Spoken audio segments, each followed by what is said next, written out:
الحمد للہ رب العالمین وصلی اللہ وسلم علی نبینا محمد وعلی آلہ وصحبہ اجمعین۔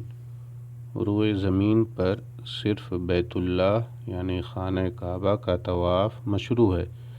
اس کے علاوہ کسی اور جگہ کا طواف کرنا جائز نہیں، کیونکہ طواف بیت اللہ یہ عبادت ہے اور عبادت صرف اللہ تعالیٰ کے لیے خاص ہوتی ہے۔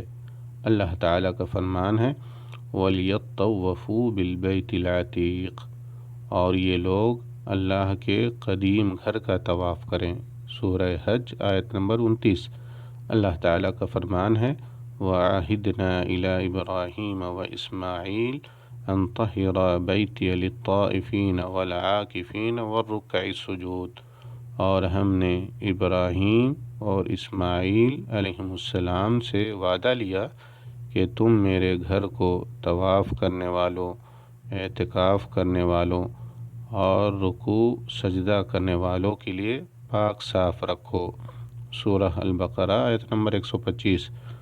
مسجد حرام ان 3 مساجد میں سے ایک ہے جس کی طرف ثواب کی نیت سے سفر کیا جا سکتا ہے، اور مسجد حرام میں ایک نماز دوسری مساجد میں 1,00,000 نمازوں سے افضل ہے۔ رسول اللہ صلی اللہ علیہ وسلم کا ارشاد ہے لا تشد الرحال الا الى 3 مساجد، المسجد الحرام والمسجد الاقصی ومسجد ہذا۔ ثواب